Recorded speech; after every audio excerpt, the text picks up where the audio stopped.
Hello, this is Matt on the Moon Lambo channel. A new survey shows a loss of confidence in XRP. Folks, do you ever get as tired as I do just managing the fear, uncertainty, and doubt that's pushed out upon holders of XRP and the broader crypto space? Do you ever get tired of the nonsense spouted about Ripple and XRP? Because I'll tell you what I do. I've been here since November 2017 and it's relentless. Some by design, some just it happens to look a particularly negative way. A lot of it's a misunderstanding, sure, fine. But my gosh, I'm going to highlight some of it here and explain why it does not make any damn sense. And so this survey that was highlighted, I'm going to show you charts. And if you look at what played out from when the survey was taken, you can see that what this sentiment was alleged to be didn't line up with what you would expect based on that in terms of how price development unfolded. It's completely ridiculous. And there's so much opportunity here. I mean, look, I don't mind people if they just have a different opinion than me, like people that don't like XRP, fine. I think that doesn't make sense, and that's fine. You don't think that I make sense, and I'm not coming to a logical conclusion. Don't mind that.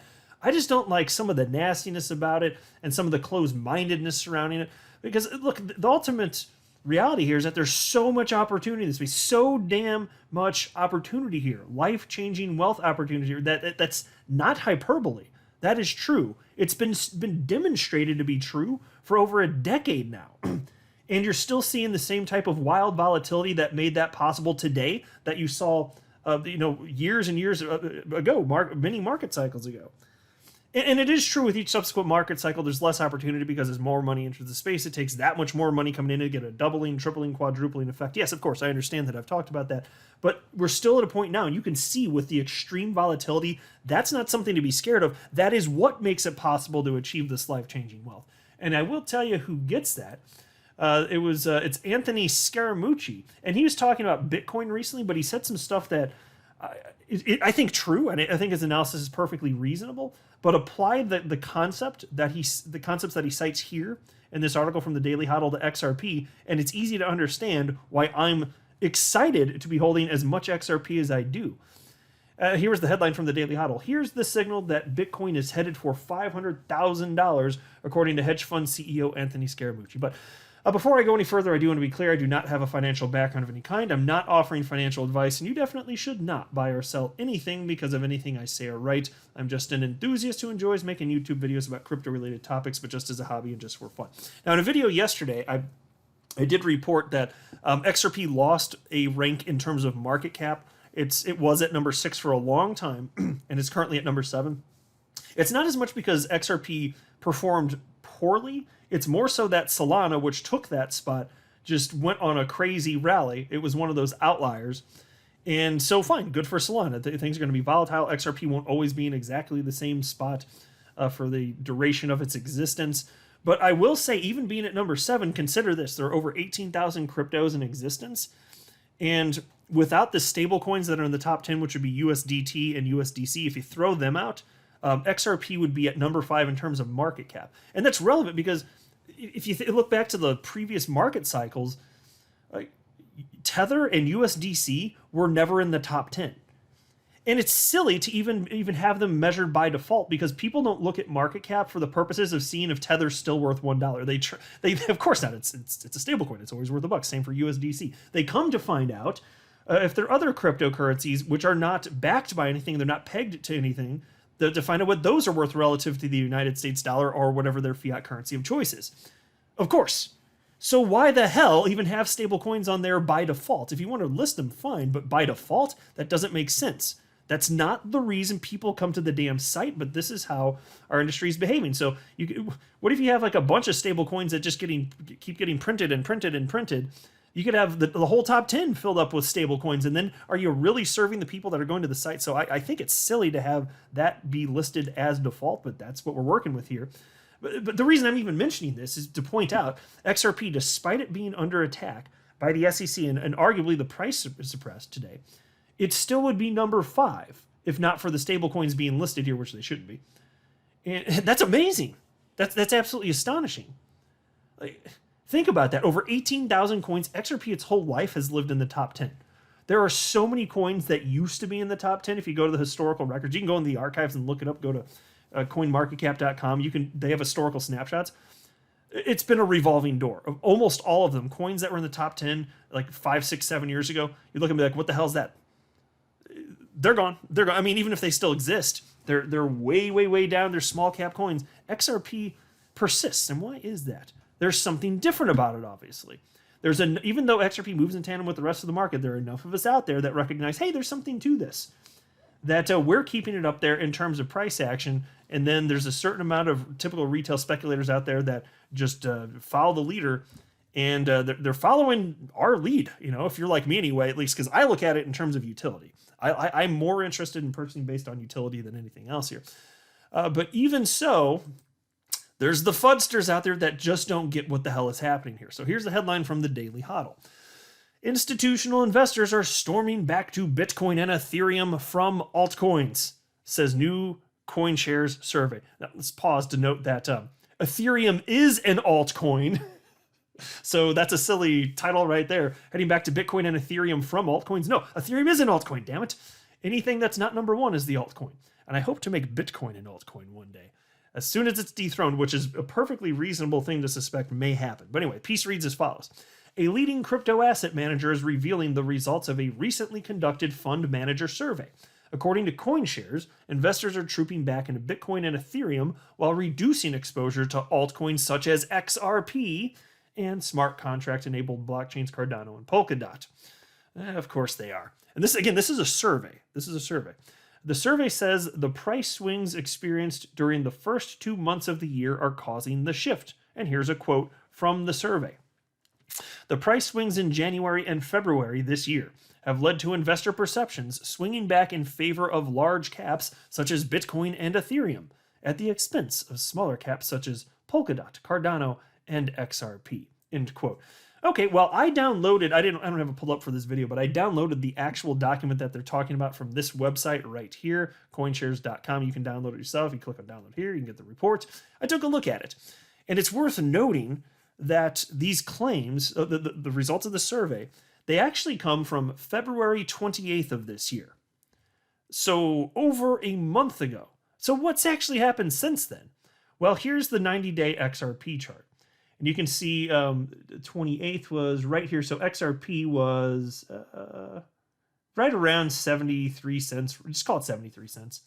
And days before that, several days, it was down at 64 cents. But if you look, what's been happening since then? There's been ups and downs, but the trend has obviously been up. If you have eyeballs, and you can see where I'm circling the beginning of this down part here, it's just been trending up ever since then. And is that unique to XRP? Well, no. The market moves in tandem. Now let's look at Ethereum. You can see the same drop here. The whole market dropped on this date, which was February 24th. And then it basically did the same thing. It's up and down. There's a smidgen of sideways action. But then it just trended upwards. Now look at Bitcoin. You can see the same drop here on February 24th. A little bit of sideways, but just trended up. Those charts are strikingly similar. They're all doing the same damn thing. And so you're getting these reports, the survey, and it's getting put out into the world as if there's something wrong with XRP, and they cited a couple others too, fine. But the market moves in tandem, folks. And even if they were right, even if that were the case, which clearly it's been several weeks, and that sentiment didn't bear at all on what actually happened over in the coming several weeks. But even if it had, I'd say, so what? You're going to base buying and selling decisions over several weeks. Crypto's up, crypto's down, crypto's up, crypto's down. But it's been trending up for 13 years, so who the hell cares? Just saying. But this is the stuff we have to put up with. And take a look at this. Here's a short thread I wanted to share with you, and I don't understand some of these people. I really don't understand them. Some of the people, I think they really believe what they're saying. They're that ill-informed, but my gosh, they're undeservedly confident that their position is correct. Undeservedly confident. Done little to no research, but they know they're right. So here's a tweet from Perry XR Parker, who wrote the following. Bitcoin is like an old iPhone 3G. XRP is the brand new iPhone 13. Faster, cleaner, greener, and far better looking. Fine tweet. In fact, I'm going to go ahead and heart that. That was just from a couple days ago. Now, this guy, this little stick in the mud named Digibuild, jumped in and responded, and he's not having any of it. He's going to come to school us. You can call him the bus driver because he's taking us to school. Thank you for your service, Digibuild. And he wrote the following. Yeah, as that's not true at all. That's like comparing a phone that works to one that doesn't. XRP is a cross-border payment solution. Bitcoin is sound money. If you know the difference, if you don't know the difference, I'd recommend looking at the technicals. It's like trying to compare a car to a plane. Now, I encourage he look at the technicals because he don't know what the ever-loving hell he's talking about. XRP is a cross-border payment solution. XRP is being positioned as a bridge currency by one developer building on top of the XRP ledger, but it's actually just a decentralized cryptocurrency, and you can use it for whatever the hell you want. It's a permissionless platform. The XRP ledger is permissionless. There is no central point of failure. And so Dr. Johnny MD within our community wrote the word cope and shared this little image of a picture of a rotary phone with Bitcoin written under it, and then the new, it looks like new phones here, and under that it states XRP. And Digibuild came back because he knows better than us. He's the bus driver taking us to school, providing a valuable service to us children's. And here's what he wrote. Sorry, Doc, from a technical perspective, this isn't true. XRP is a private blockchain, meaning the entire thing is controlled by Ripple, their subsidiaries, and big banks. Their consensus mechanism makes it no different than SWIFT. The same big bank's crypto was created to displace. So the question here, this is so easy to prove is not true. The question I have for you listening is, does he believe what he's saying, or is he just that ill-informed and undeservedly confident in his position, even though he's uninformed? Which is it? Like, I read this in stunned amazement. I was looking at this before I started recording the video. Like, I just stared at it for a while. I had my jaw dropped and I'm just like, does he mean this? Are we getting trolled? It wasn't April 1st. Today's April Fool's Day. It wasn't on March 30th, I'll tell you that. What in the ever-loving hell is this? I don't understand how this is a possible thing. I mean, here, it's this easy. In fact, I wasn't going to pull this up, but what the hell? I'll show you how to use this. We're on xrpscan.com. You can click on validators at the top of the menu, and it's just pulling data from the XRP ledger itself.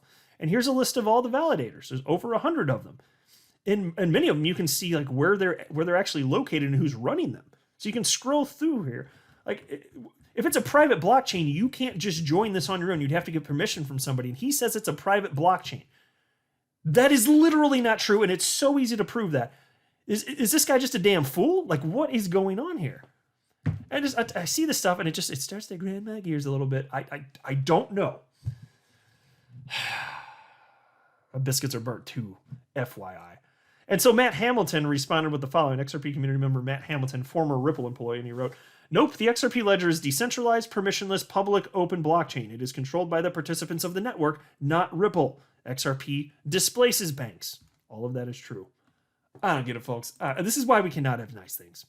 All right, into the next piece from the Daily Huddle. Here's the signal that Bitcoin is headed for $500,000, according to hedge fund CEO Anthony Scaramucci. Hedge fund veteran Anthony Scaramucci says that Bitcoin will hit a 6-digit valuation within the next 2 years. Ooh, I don't mind hearing that. I am a Bitcoin holder, by the way. I've been holding it since November 10th, 2017. I don't hate it. I'm just more excited about XRP. Just a little FYI there.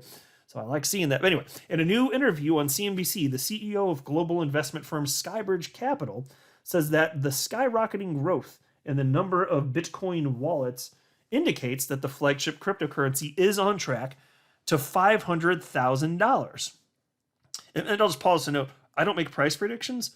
That does not sound crazy to me. At some unknown point in the future, the idea of Bitcoin hitting that or higher, not crazy, assuming adoption continues at the pace that it is, which is still a question mark. A lot of Bitcoin maxis out there, the ones that are cultish about it, it's like blasphemy to even propose that perhaps that won't happen. And I'm not saying that it won't. I'm just saying we don't know for sure. Like, even that's too far for some of these people.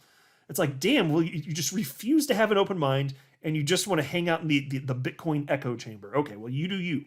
Anyway, here's a quote, though. According to Glassnode, there's probably 245 million wallets out there or accounts related to Bitcoin. When Skybridge made its first Bitcoin investment, we were talking about 85 million wallets, and that was October to November of 2020. So just think of that, the spectacular growth of the Bitcoin network. So just pause there, think about this. And this is a legitimate point, and then we'll talk about what that means for XRP, but think about this. October to November of 2020, you're talking somewhere in the neighborhood of a year and a half ago-ish, went from 85 million wallets to 245 million wallets. My friends, that's what we call exponential growth. 85 million wallets to 245 million wallets. Because again, it's been around since 2009. Bitcoin launched in January of 2009. Been here a long time. That's some serious growth. Now think about this. Back during the last bull run, when XRP ran up to almost $4, December 2017, there were less than 700,000 accounts. And at the time I'm recording this, I don't know the latest number, but there are over 4.2 million accounts of XRP. Went from less than 700,000 to today, several years later, over 4.2 million. And so what do you think? Because look, supply and demand is a real thing. There's a finite amount of XRP. And if you were to evenly distribute all existing XRP, all 100 billion of it, to each individual human on the planet, there would only be enough for each human to have 12 or 13 XRP. Do the math yourself. I swear that's the truth. It's either like 12 or 13 XRP each if evenly distributed. There's not that much, folks. Maybe 100 billion XRP sounds like a lot to you, but substantially less than 1% of humans on the planet have ever held XRP. Almost no one has ever held it. Almost nobody knows what it is. It's big to us. We're into it. We understand. But almost nobody has.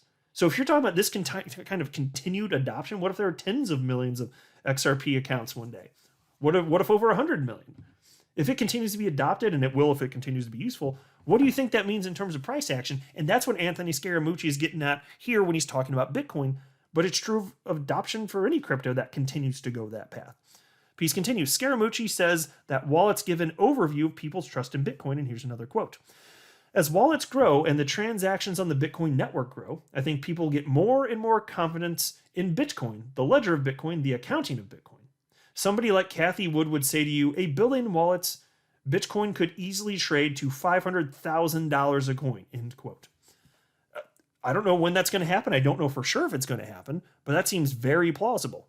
It really does. If Bitcoin's going to continue to be adopted, well, I'll tell you what, if we know for sure, and we don't, but if we did know for sure Bitcoin's going to continue to be adopted into that scale, then yes, that price level is an inevitability at the point.